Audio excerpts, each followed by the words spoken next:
ഇപ്പോൾ വന്നൊരു വാർത്തയിലേക്ക്. കൊല്ലത്ത് 45-കാരനെ മദ്യലഹരിയിൽ 19-കാരൻ വെട്ടിക്കൊന്നു. കൊല്ലം മൺട്രോത്തുരുത്ത് കിടപ്പുറം സ്വദേശി സുരേഷ് ബാബുവിനെയാണ് വെട്ടിക്കൊലപ്പെടുത്തിയത്. മൺട്രോത്തുരുത്ത് സ്വദേശി അമ്പാടിക്കായി പോലീസ് അന്വേഷണം തുടരുന്നു. മദ്യപാനത്തിന് ശേഷമുള്ള വാക്കുതർക്കത്തിനിടെയാണ് കൊലപാതകം. ദിലീപ് ദേവസ്യയുടെ വിശദാംശങ്ങളുമായി. ദിലീപ്, എന്താണ് ഈ തർക്കത്തിലേക്ക് നയിച്ചതെന്ന് മനസ്സിലാകുന്നുണ്ടോ? എത്തരത്തിലുള്ള തിരച്ചിലാണ് ഇപ്പോൾ പ്രതിക്കായി പോലീസ് തുടങ്ങിയിരിക്കുന്നത്?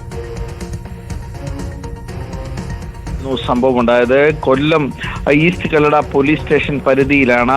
ശാസ്താംകോട്ടയ്ക്ക് സമീപത്തായിരുന്നു ഈ സംഭവം നടക്കുന്നത്. കൊല്ലം മൺട്രോത്തുരുത്ത് കിടപ്പുറം സ്വദേശിയായ സുരേഷും ഒപ്പം തന്നെ മൺട്രോത്തുരുത്ത് സ്വദേശിയായ ബണ്ടിച്ചോർ എന്ന് വിളിക്കുന്ന അമ്പാടിയും ചേർന്ന് മദ്യപിച്ചിരുന്നു. ഇരുവരും മദ്യലഹരിയിൽ ഒരു തർക്കമുണ്ടാകുകയും ഇതിനെ തുടർന്നുണ്ടായ ആണ് വെട്ടിക്കൊലപ്പെടുത്തിയത്. അമ്പാടി, ബണ്ടിച്ചോർ എന്ന് വിളിക്കുന്ന അമ്പാടി ഈ ബാബുവിനെ, സുരേഷ് ബാബുവിനെ വെട്ടിക്കൊലപ്പെടുത്തുകയായിരുന്നു. ശേഷം ഈ അമ്പാടിയെ ഒളിവിൽ പോയി എന്നാണ് പോലീസ് പറഞ്ഞിരിക്കുന്നത്. അമ്പാടിക്ക് വേണ്ടിയുള്ള തിരച്ചിൽ ഇപ്പോൾ പോലീസ് ആരംഭിച്ചിട്ടുണ്ട്. 9 മണിയോട് കൂടിയായിരുന്നു സംഭവം ഉണ്ടായത്. ഈ ഇരുവരും മദ്യപിച്ച ശേഷം ഉണ്ടായ ലഹളക്കിടെയാണ് ഈ കൊലപാതകം നടത്തിയത്. കൊലപാതകം നടത്തിയ ശേഷം ഇയാൾ ഒളിവിൽ പോകുകയും ചെയ്തു. പ്രദേശത്ത് ഈ ലഹരി ഉപയോഗവും ഇതിനെ തുടർന്നുള്ള നാട്ടുകാരുടെ പരാതിയും നിലനിൽക്കുന്നുണ്ടായിരുന്നു. ഇതിൽ തന്നെ നാട്ടുകാരടക്കം പോലീസിനോട് പറഞ്ഞത്, നേരത്തെ ഇവിടെ പെട്രോളിംഗ് നടത്തിയിരുന്നെങ്കിൽ ഒരുപക്ഷെ ഇത്തരത്തിലുണ്ടാകുന്ന ഒരു സാമൂഹ്യ വിരുദ്ധരുടെ ശല്യം ഉണ്ടാകില്ല എന്ന് പറഞ്ഞു. ഇതിനിടയിലാണ്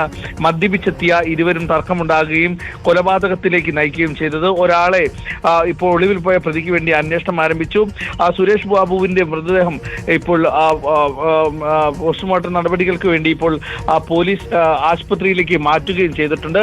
എന്തായാലും പ്രതിക്ക് വേണ്ടിയുള്ള അന്വേഷണം ഊർജിതപ്പെടുത്തിയിട്ടുണ്ട്. ആര്യ, 19-കാരനാണ് കൊലപാതകം നടത്തിയിരിക്കുന്നത്. എന്തായാലും പ്രതിക്കായുള്ള അന്വേഷണം പോലീസ് ഊർജിതമാക്കിയിരിക്കുന്നു. ദിലീപ് ദേവസ്യാണ് വിശദാംശങ്ങൾ നൽകിയത്.